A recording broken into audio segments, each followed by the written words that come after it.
Welcome to the Lady Landlords podcast, where we empower women to gain financial independence through real estate investing. I'm your host, Becky Nova, founder of Lady Landlords. If you're ready to buy, manage, and grow your real estate portfolio, then let's get started. Welcome back to this week's episode of the Lady Landlords podcast. I am your host, founder of Lady Landlords, Becky Nova, and today we are bringing to you a members spotlight, one of our very own members of Lady Landlords that's going to be sharing her story today. So here with me today, I have Kelly Cronin. So Kelly, thanks so much for taking time out to join us today. How are you? I'm so great. This is so much fun. Thank you so much for inviting me. Of course. So where in the world are you, Kelly? Fill me in on this. I am currently in Wisconsin, but only for one more day. We're actually packing up. We bought a truck and a trailer and we're heading up to Alaska. To Alaska tomorrow. Is that a full-time move for you? No, not at all. So we are going up to do a remodel on a property, and I'm sure we'll get into some of that shortly. However, we're very excited to be driving the 64 hours plus with a brand new truck that comes with its own story and a camper and all of the tools that we've ever owned in our lives. That is going to be, this is definitely something we're diving into, but that is going to be a very, very cool adventure. So I hope that you're going to be documenting that and sharing this journey of that as you kind of go. I'm sure our members are going to be very interested in kind of watching as you kind of progress there. But let's take a step back. I'd love to just first have our listeners just get to learn a little bit more about who you, Kelly, are outside of the real estate investing world. Can you just share a little bit about yourself for us? Absolutely. So I've been in veterinary medicine for 32 years now, had to do the math. And I've, progressed all the way from being a volunteer to now I'm in multi-site management, and I support a group of 15 hospitals in Baltimore, Maryland. And so I fly there on a weekly or every other weekly basis in order to support them. I also have a consulting firm for veterinary medicine, and then I do a fair bit of speaking on veterinary medicine. So lots of irons in the fire on the veterinary side, and the real estate side is a nice, fun, separate side hustle that I've been doing.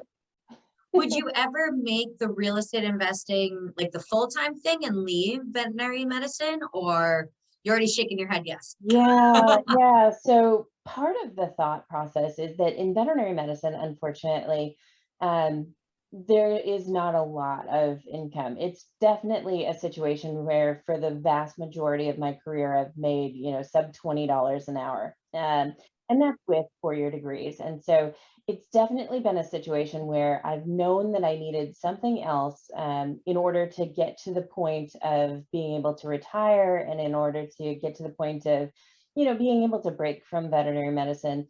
And not break fully, because let's face it, it's a fun world. And yes, we do get to pet puppies and kittens, and it's pretty amazing. But veterinary medicine is also, it just wreaks a huge toll. We see a ton of folks leaving the career, and we see a ton of folks who unfortunately have that mental health breakdown that's associated with veterinary medicine. It is really, really difficult to deal with some of the negative clients and certainly the negative expectations. And so it's definitely something that I always want to have a toe dipped in, and I always want to influence that world. But I really like the idea of being able to diversify a little bit. Gotcha. I feel like that's also similar. So you may know my full-time professional career is actually in cancer research. Mm-hmm. And same thing, you see a very high turnover rate. It is very difficult, especially, depending on where you are within that field. It can be very, very draining, but it does sound like we probably get paid a little bit more. I am shocked to hear that the wages are just so low for something that's just so valuable in society. So we've seen a big increase with COVID of late, and we've seen just such a lack of folks for our roles. We have 3 roles to everyone that's filled. We certainly don't have enough doctors. We are working really hard to kind of correct those issues. However, we do have a recent study that says we'll be $18,000 doctors shy, 18,000 doctors shy in a couple of years. So it's a tough world for sure. Absolutely. Well, I'm glad that you were there, and I'm glad not only that, but like you have such a large role in that with speaking and really helping others. And once again, like working really in a primarily in a place where it's not your home state. Right. So, and I know you've been able to make that balance like really work out very well, especially like with your rentals. So I think that's always been very cool that you found such a great balance. So I can see you always having some type of foot in the door there, not wanting to really leave that field that you're just so passionate about. And I think that's what's so cool about real estate investing is that, yes, we want that financial freedom, but that does not necessarily mean retire early, right? We can still be financially free and still do the things that we actually enjoy. Yes, absolutely. And I don't know if you know much about the FIRE movement, the financial independence, retire early community, but I always resonated with the financially independent, and I always resonated with the freedom to do as much or as little as you want to of your primary position. But the retire early part, we're movers and shakers. Becky, you know as much as I do that retirement looks like 20 different projects. Correct. Correct. Actually, I just oddly enough, I made a post in the Lady Landlords Facebook group yesterday about just a very long day that I had had. For anybody that wants to go back and take a look, it's a picture of me drinking an alcoholic beverage in the shower at like 10 o'clock at last night. So it was a long day, and that was how I wanted to finish my day. And I kind of wrote, about like throughout the things that I'd done in my day, and I'd mentioned like my day job, and some people were like, "Oh, I thought like you'd already left that." And I said, I'm in a place where financially I found the financial independence, but that does not mean I have to leave what I do. Same thing in cancer research. I actually find that a very valuable thing to do, and it lights me up. It's not as stressful as it used to be earlier on in my career. It's really something that I feel like I can provide a lot of value to the world with. I don't necessarily need to leave. And honestly, even if I still did quit and went and decided to go sit on my beach, which I would love to do, I'm still going to be always creating something or figuring out what new program we could do within Lady Landlords. So that's just my personality type. And same with you, Kelly. You have your hands in so many different things. You were doing so much already within veterinary medicine. How did real estate investing even kind of cross your radar?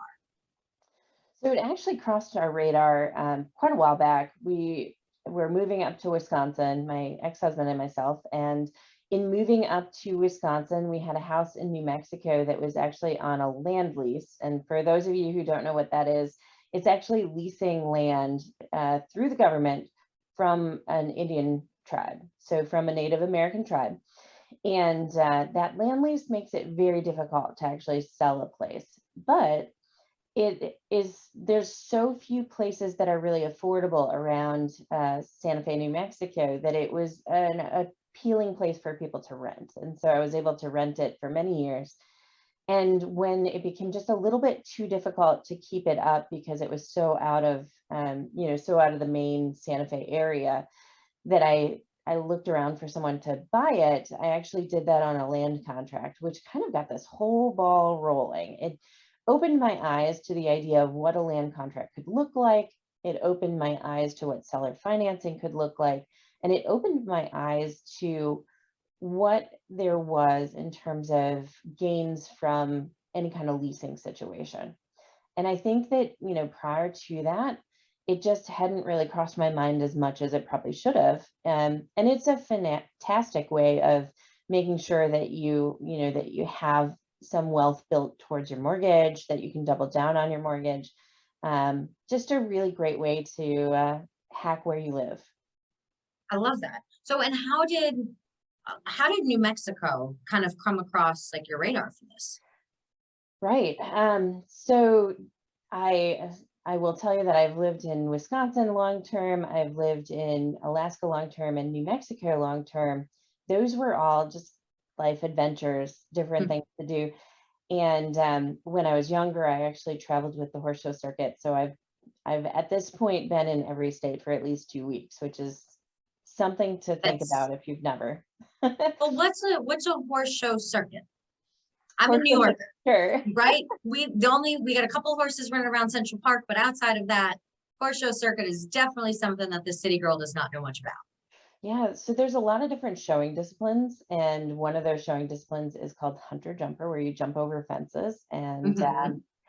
and that is what I've been involved with since I was really little, since I was about 4. That actually led to my first short-term rental purchase, which I'll tell you about in a little bit. But that that horse show circuit goes all around the country, and we just go from show to show to show. And in my case, I was supporting as a groomer, so actually getting horses ready during my college breaks. And it was just a phenomenal way to pay for college, because here I was doing something that I absolutely loved. I was getting to go around the country. I was getting to meet people that, I could never dream of meeting, just amazing human beings who, Yeah. Olympic level riders.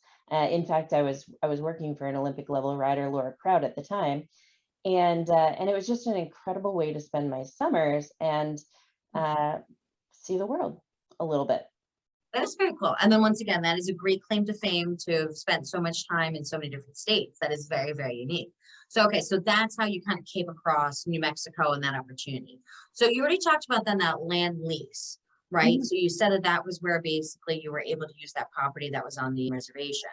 But Correct. then you had talked about moving to a land contract. So can you explain the difference for us? Absolutely. So the land lease is how I purchased that home. It was attached to that home as a land lease. That land lease actually runs for about 60 years past when I had the house. So quite a long land lease. Now, when it comes to the end of the land lease, people really worry about what that looks like.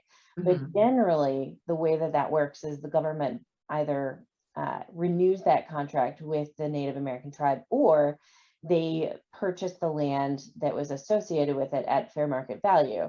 And considering that you've purchased this house on land lease, it's significantly less than what you would have paid for it on the open market for an open title land. And so really it's a win-win situation. You either still have a house in 60 years, or potentially you have sold it to the government or to the tribe at a bit of an income.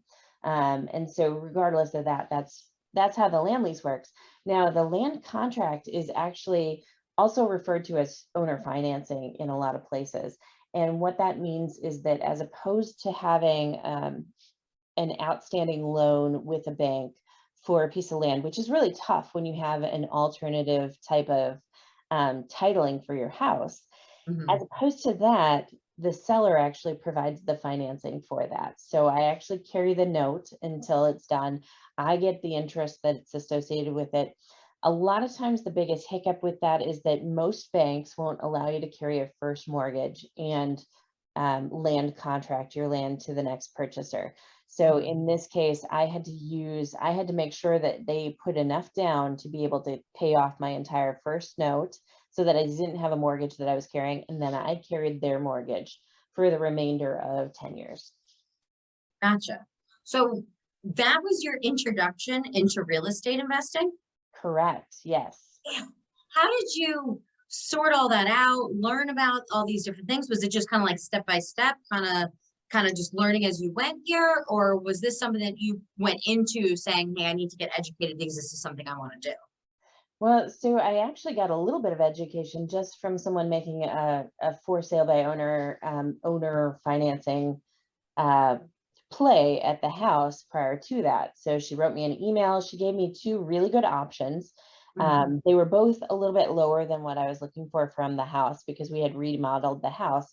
And so I did turn her down, but it was a really nice introduction to what that actually means to do owner financing, because of the Hmm. fact that she gave me an owner financing option and she gave me a cash option for the house. She looked at the fact that it had already been on the market for quite some time. Now, it had, but it had been pulled on and off. So I was not as, I wasn't in a big hurry to sell, because I was already leasing it to someone, and it was fine and dandy. So it was really one of those situations where if it sells, great.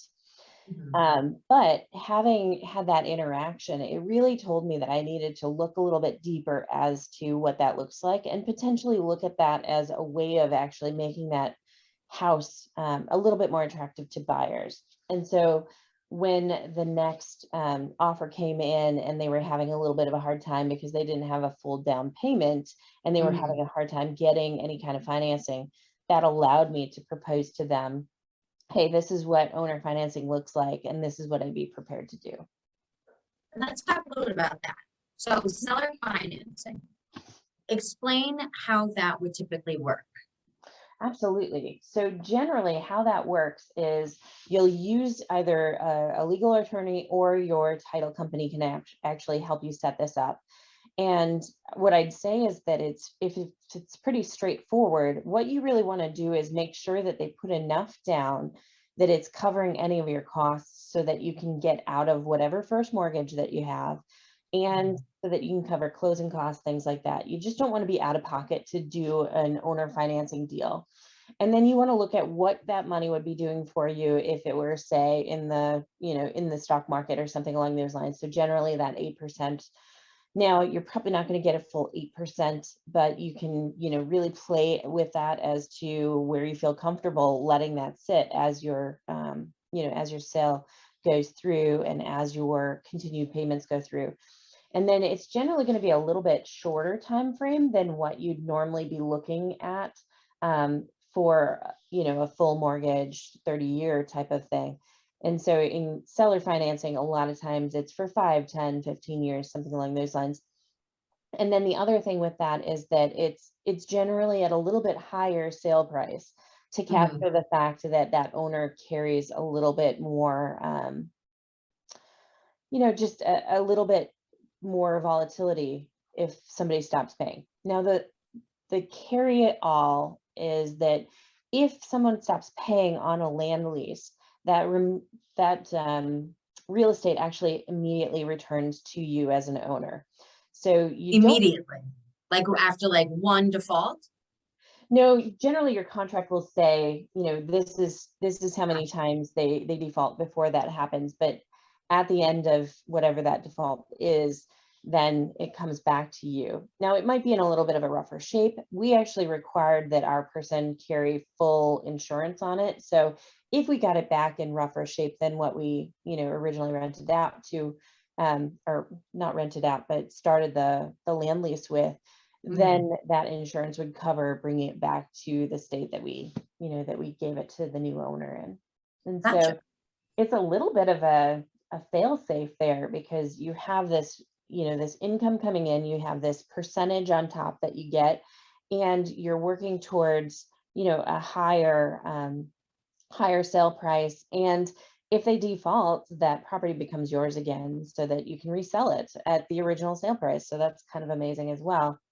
And then the other thing to think about is that in a lot of states, this has really good tax implications, because if you stand to make a lot on a piece of property, you do have to pay capital gains, or you have to do it into a 1031 exchange where you actually purchase another piece of property with that income.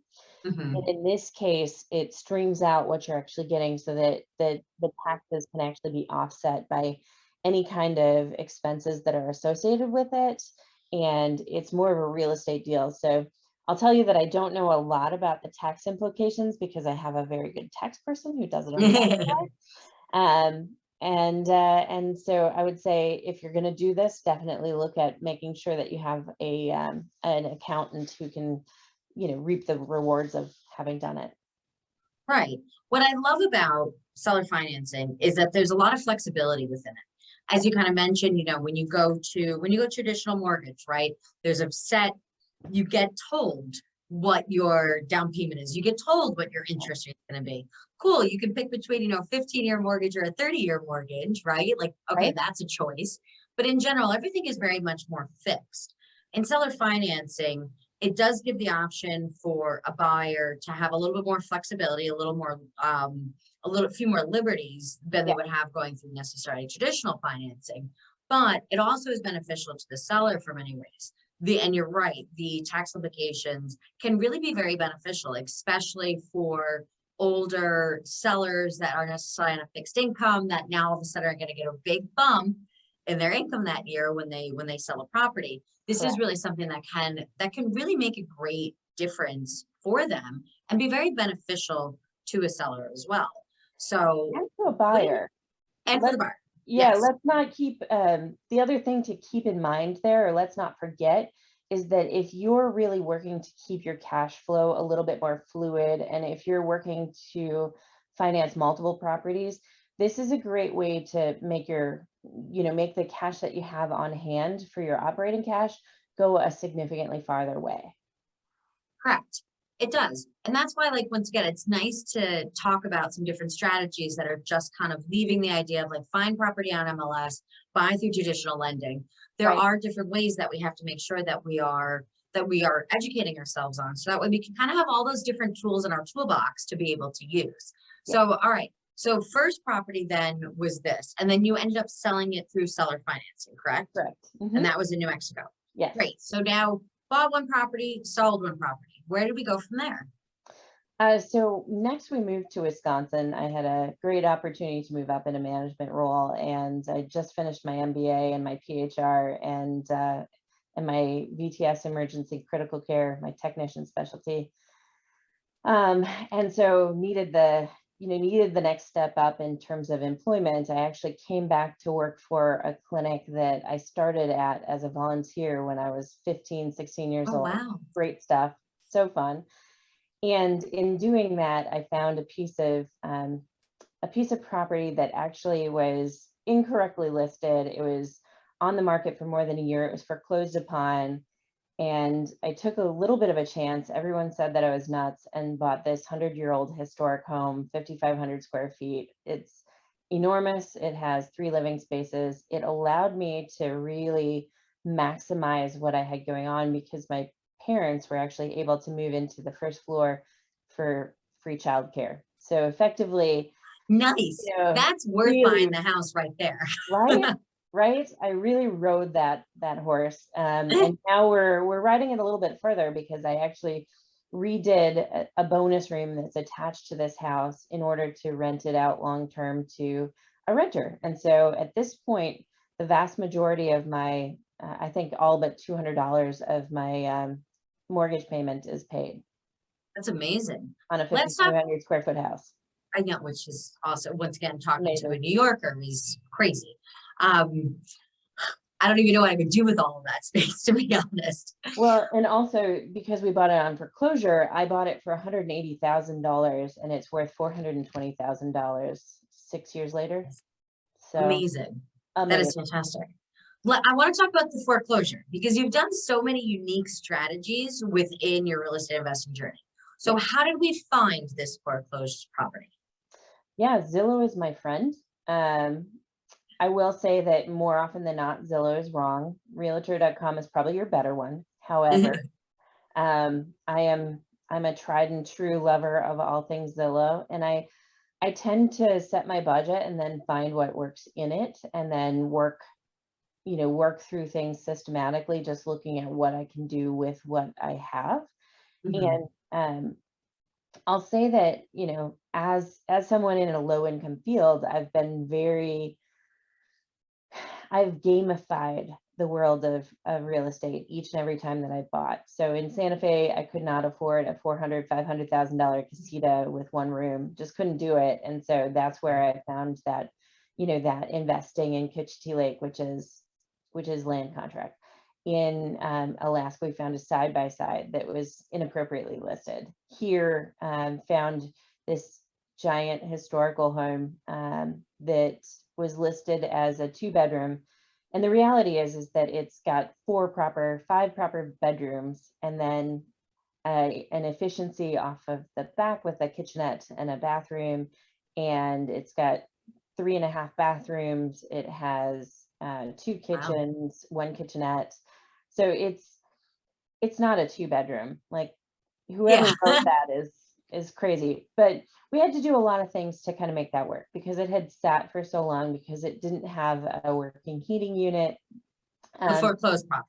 Correct. Yeah. Okay. We had to do a lot to actually get the FHA financing that we actually went through. So we had to sneak over at 2:00 in the morning and recaulk the windows. And sometimes, that's out of the box type of solution. You have to do a little bit more to get it.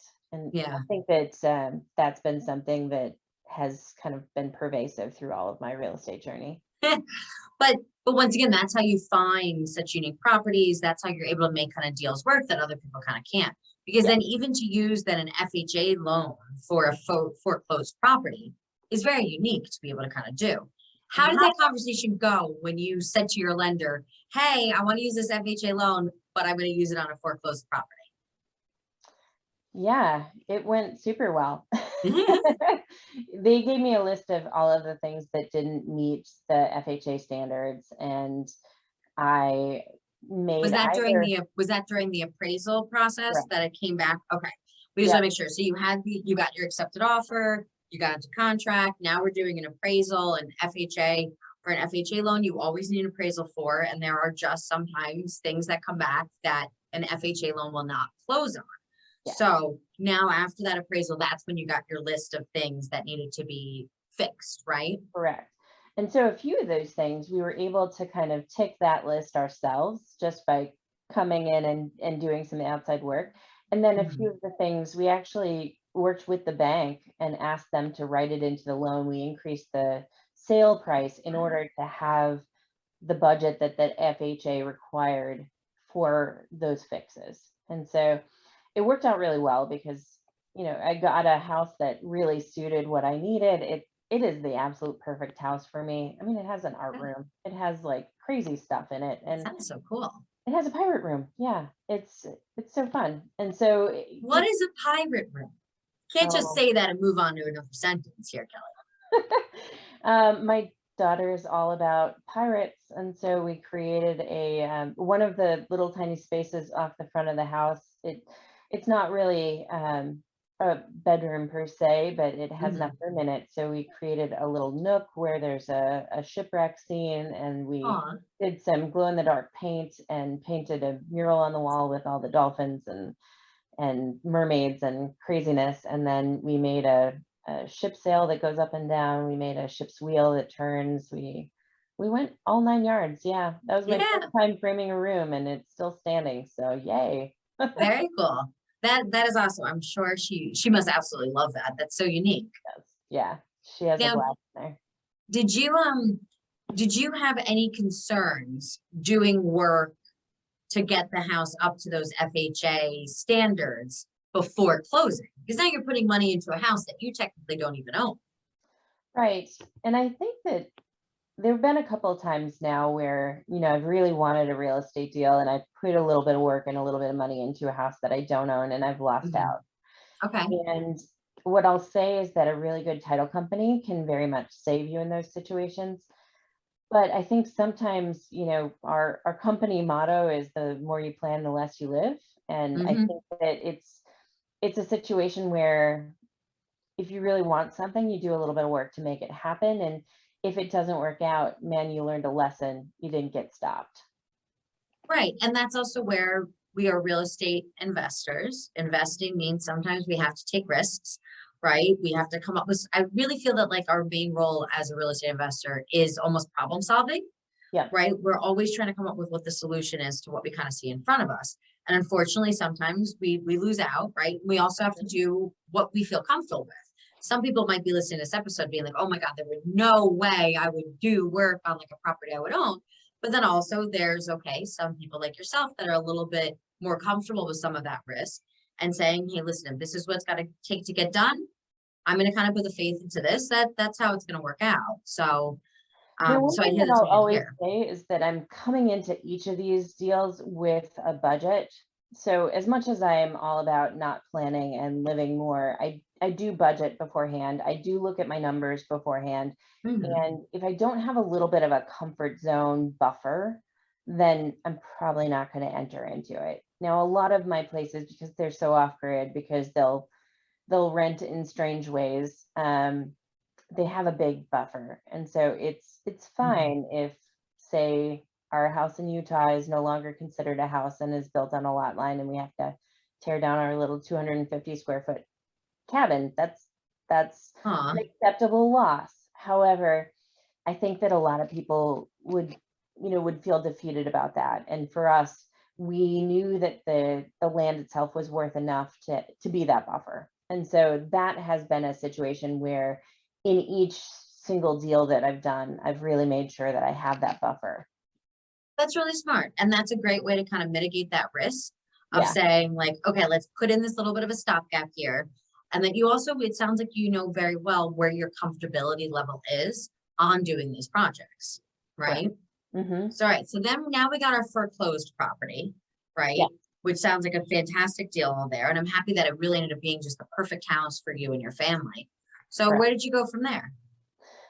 So where I went from there is I tried a couple different things. I put in an offer that is another one of those times where I really lost out because I had a lot of things done on a little tiny cabin in Wisconsin Dells. Turns Mhm. out that unfortunately that realtor and that seller lied about having an easement to the property, so you couldn't get to it. Oh, wow. Found by an amazing title clerk. Yes, go Hmm. title clerks. And then we tried to purchase an RV park. And I put in an offer. I had a business plan, I had a business page, I had people already renting it, Hmm. and then found out that unfortunately the title was dirty and 30 people owned the title. And so, Oh my God, again, 30 people. thank God for title clerks. I can only say that y'all have saved my booty in so many times. And so those two things fell through. I was feeling a little bit dejected, but my daughter and I took a feel better trip to Puerto Rico. Um, Mhm. it was it was one of As my you last do. dates, and so you just have to check it off. I do a lot of travel hacking, so we travel for free, and it's just one of those situations where we needed to get out and about. And in our true, our true modus operandi, we had no place to go or stay. I booked a hotel. We hung out on the beach all day. She met her best friend for life on one of the Puerto Rican beaches, and Oh, wow. they said, "Gosh, it's too bad that we're going to Vieques tomorrow, or otherwise, the kids could play some more." And I said, "I don't know where Vieques is, but sounds good. I'm in." And so we followed a family we knew for a day to Vieques Island, Puerto Rico, and we stepped off the ferry. We had gotten there at a different time than then, but stepped off the ferry and immediately got greeted by a wild herd of horses trotting in front of us. And Yeah. then Izzy found a couple of sea turtles on the beach, and then we met a chicken that made friends with us. And that night we went with them to the brightest bio bay in the entire world. And so this is, I'm tearing up just talking about it. This is the most amazing thing I guarantee you've ever seen in your entire life. It's magic. Hmm. Get out on the water in the bio bay, and the phytoplankton, these glowing plankton in the water actually make everything glow. So you see Hmm. fish, swimming under your boat. You see your paddles dipping in the water. You see your hand coming through the glow, and And you it's glow like a glow stick. glow like a glow stick, Uh-huh. brighter than a glow stick. Yeah. And So I think much a lot of more people think natural. of, yeah, I think a lot of people think of solar lights out in your yard. Nope, there Interesting. is no solar lights that are this bright, just none. And we had just an amazing time. We took a horseback ride along the beach the next morning. It was just it was a place that I could imagine being for the rest of my life. Yeah. And then as we were getting ready to leave, we started noticing a lot of Savende signs, which means for sale. And I Mhm. thought, man, this will be an ultimate dream for me. This will be like what I save up for in retirement. Cool. We're going to look at how much this was. And I walked past my realtor's, storefront, and I saw houses that I could afford. Mm. And all of a sudden, it was just a situation where I was like, wow, okay, so this is a place to keep on the radar. Well, a couple months later, I found a little tiny roundhouse. It's 850 square feet. It's got a lofted bedroom. It's just the cutest thing you've ever seen in your lifetime, in just a beautiful little, truly Puerto Rican neighborhood. Had a very, very big yard, perfect yard to let some horses in and grow some fruit so that you can walk outside and pick your papaya and your mango for breakfast, and grab an egg from a chicken, and have a nice cozy day on your porch, and then go off to the beaches.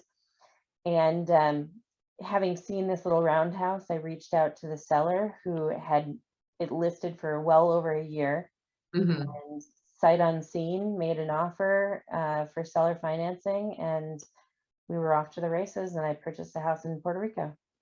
That's amazing. Now, was it a long-term rental or a short-term rental? It is a short-term rental. As a short-term rental. Okay, gotcha. So that's so great though, that people can go down and really just experience such an Yeah, amazing way to live. yeah, Um, and kind of, once again, really connect with nature in this area. So that's yep, fantastic. So, and then that was something that now you're on the other side of seller financing, right? correct. Yes, and it worked out really, really well for me because I had a roughly $110,000 saved up by saving 50% of my income my entire career, Mhm. to start this real estate journey. And I was able to get that for $73,000, half on owner financing. Half on owner financing. Correct. Okay. And what did you do for the other half? I used some of that investment money that I had saved up. Gotcha. So then that was cash, right? So you did Correct. half cash, half seller financing. Yep. Gotcha. All right. So now we have the property in New Mexico, Correct. right? Now we have we have the other in Wisconsin. We talked about Utah. Now we have Puerto Rico. Yes. Before we wrap up today, we so have to talk about Alaska. Yes. Yes. So you're So, packing up a truck and going to Alaska. Where did that come from? so it's funny because you move along slow, slow, slow, and then all of a sudden things happen fast, fast, fast. And so we had some slowdowns trying to do the RV park, trying to do the little cabin in Wisconsin Dells, really trying to get our company, my company, Cronin's Castles, off to the races. And along the way, my current significant other has joined and has really contributed to that so much. But just trying to get that up and running has been a slowdown, a slowdown, a slowdown because of all these real estate deals that just didn't work out. Well, around the same time as Vieques happened, I got word that an offer that I made on a Utah tiny cabin that had fallen through because the seller backed out was back on the table, and that he wanted to close that day. And That so day. that day, I haven't And how seen long this had it place. been? Ugh, It had been, I'm going to say, about 5 months probably since the last offer. And wow. so, yep, so we were able to close, cash on the table. There was a little snafu where he didn't actually bring the keys and where we couldn't find the cabin, but we're back on track now. And so that happened. And then about a month and a half later, I got word that an offer that I had made on a round dome house in Kasilof, Alaska went through as well. And so I was able to close on that in 3 weeks. And so all of a sudden, within 2 months, I had 3 properties. And they're all round. No, the Utah cabin is a 250 square foot teeny tiny cabin Oh, that's that's a not cabin. round. But Okay, the other two are. Because yeah, I was like, wait, like that sounds familiar. Interesting. So now you have 3, and they're so we had in Puerto Rico, we had the short-term rental. Was correct. Utah a short-term rental as well? It was going to be.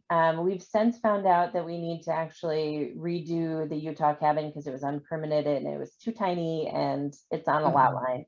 So we're working with the Tiny Home Association and just trying to figure out our best steps forward there. Mhm. And Alaska has been buttoned up for the winter, and we're just heading up there now to do the remodel. It'll Which be is July. This is July that we're recording it. So it's just interesting to say, okay, well, winter's over in Alaska. Now we can do things. We're yep, talking July. yep. Okay. So what And type of work do you have to do up there? so we have to do quite a bit of work, actually. It needs some windows, it needs some interior work, it needs a bathroom and a kitchen, things like that. Mhm. But it has Details like a bathroom and a kitchen. little Yeah, stuff, sounds about right. little Windows. stuff. Windows, I think Alaska would need. Yeah, that sounds appropriate. But it'll be partially off grid. It has these beautiful bay windows off the front of the house. You're completely surrounded by trees, so you can't tell that there are neighbors anywhere. And the neighbors are kind of fun anyways. They have a yurts and crazy stuff. And then the upstairs is actually a lofted bedroom that will have 360-degree windows so that you can lay in bed and watch the northern lights in this amazing little dome house, or dome away from home. Dome away from home. I love that. That's so cute. Um, that's amazing. So are you going to be doing the work yourself? So Steve will predominantly be doing the work. We're driving up there with him, and then we're going to leave him in the wilds We bought a pop-up camper so that he at least has someplace to sleep for the, for the first initial push. Okay. We have caretakers and friends up there that will be helping him along the way, and we're super excited to see where this goes. It is the cutest house you've ever seen. No, I'm gonna have to make sure to get like pictures so I can put them with this episode. Because I'm sure everybody wants to see the property in Puerto Rico and the cabin in Utah and this now, which is just sounding prettier as we kind of go on here. And I kind of want to see the pirate room too, I gotta be honest. That's all my own personal request for a picture of that. Sure. But so now having him up there doing the work on that property, how long do you think it'll take for him to be up there to do So that? we budgeted 3 months, but we also know that similar to Vieques, Puerto Rico, getting supplies into Alaska, especially considering that recently they had a pretty large highway actually wash away on the Seward Highway, Wow. on the Alcan Highway, I should say, I'm sorry. And Eh, so we just don't know, what that's going to look like for him getting everything that he needs up there. And mhm. we've run into that issue with Vieques, Puerto Rico as well. It took probably double the amount of time that a remodel would take, in mainland US. So it definitely is something that we have the wiggle room to do that. And, Mhm. he's devoting about half of his time, at least, going part-time to Cronin's Castles to really get it off the ground and up and running. And if you guys want to follow along, our website is www.croninscastles.com, and we have an email list. You can sign up there, or you can follow us on social media. It's Cronin Castles on Facebook, Instagram, or the individual houses are Elevated Solitude in Utah, In a Nutshell in Alaska, and Vieques Sea House in Vieques, Puerto Rico. And then we just added 80 acres in Ladysmith, Wisconsin that will be doing Wow. some glamping experiences and a tree house on. So pretty How exciting stuff. interesting. We actually had a episode about glamping just a few weeks ago. Oh, So if fantastic. for through one of our other member spotlights. So for any of your listeners that are interested in glamping too, that want to get more, that want to hear more about that process, feel free to go back. We had an entire episode dedicated to glamping. So that's really interesting that that's also something that you're kind of getting into to really kind of round out that short-term rental market that you have, right? That's really great to kind of hear. So now we have then glamping. So now we still have this portfolio that's just across multiple states. Now, do you manage all of the short-term rentals by yourself? Do you work with a co-host of any sort, or is that all you? So I manage it all myself. Steve certainly does the contracting management. Right. We do have caretakers in each site, and I have to give a little shout out to our caretakers. Odie, Isabel, you guys are amazing. Up in Alaska, Cody and Morgan, I could not ask for better folks to be involved with here. And it's all about networking and all about finding just truly amazing human beings and then letting them share the dream with you, because they are my eyes and ears on the ground and just such wonderful people to be in business with. What type of responsibilities do those caretakers have? So Odie and Isabel do our turnovers, and Okay. they do, they just really make sure that everything runs smoothly. So they run laundry to the laundromat. They will do a clean out of the truck. We have a truck available for rental there because it's incredibly hard to rent a car while you're on island. And so Sure. everything that we do, everything that they do, all of their responsibilities are towards making that stay just a little bit less painful so that the memories are more memorable, right? They say that if you Gotcha. don't have something negative happen on a vacation, that the memories stick out, and that's what people will take home with them. And so we Mhm. just want to take away all of those pain points and really, make your connections a little bit stronger by offering weak Wi-Fi. I love that. So last question I have for you today is now outside of glamping, what's next steps for you? Yes. We're constantly thinking about the next and the best. Mhm. I have a notebook full of ideas that are waiting to have enough bandwidth to make them happen. We have an EAA fly-in here in Wisconsin. It's a plane convention, and I would really like to take a fuselage and make it someplace that someone could stay and just really glamp that out as well. Wow. I'd love to, get this treehouse up and running. I really want an A-frame over a river, and I found someone who builds That's A-frames. So I'm kind of off to the races on the Ladysmith land for an A-frame over a river, and just Mhm. really creating experiences to go with these things. So I'm constantly building vendor relationships. In fact, yesterday I had a really long phone call with someone who does massages and yoga on the beach down in Vieques. And so she and I are working to, create that connection so that we both see both of our businesses thrive. We work with folks who give tours of the Teano culture in Vieques. We work with folks who give, sled dog and mushing tours. We work with folks who do, natural water slide tours in the rainforest. Shout out to Jorge, he's amazing. PR Paradise Tours and Taxi. Just, paddleboard tours at sunset with Leica, like just amazing things, and creating those relationships. So making sure that we're constantly giving back. I love that too, because I feel like you're taking that concept of kind of being like a landlord, but really making it experiential and really thinking of that humanistic kind of place where we can add value to somebody else's life. And I Yeah. love that, like, I feel like when you kind of can lead with that, um, the rest just kind of follows, right? Business kind of follows when we kind of just lead and start with kind of doing the right thing. So I love the portfolio you built. I love that it's really, every deal is just so unique. Every property you have is so unique, and every way that you've been able to finance it has just always been so creative and just really kind of matching the deal that's presented to you. So thank you so much, Kelly. I appreciate you being on today and just walking us through such an amazing journey that you've had so far. We'll have to have you back on in a couple months to share kind of what's happened next and what else you've been able to kind of grow. So thank you very much for your time. I appreciate it.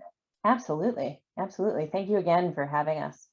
Sure. And I'm going to make sure to put links down in the show notes for all of the different items that Kelly had referenced. So definitely make sure to go click on those so that way you'll be able to follow along with her journey as well.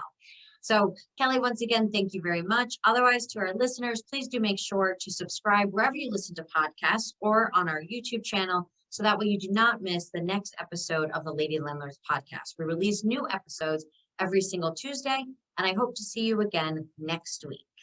Tiny bit of advice to your listeners too. Start from the very beginning. I did a little bit of binging, and you don't want to miss the stuff at any point. Yeah, thank you. I appreciate that. All right. Next Tuesday, ladies. See you then. Thank you for listening to today's episode. If you're feeling stuck in your real estate journey, visit lady-landlords.com/roadmap to book a one-on-one workshop with me.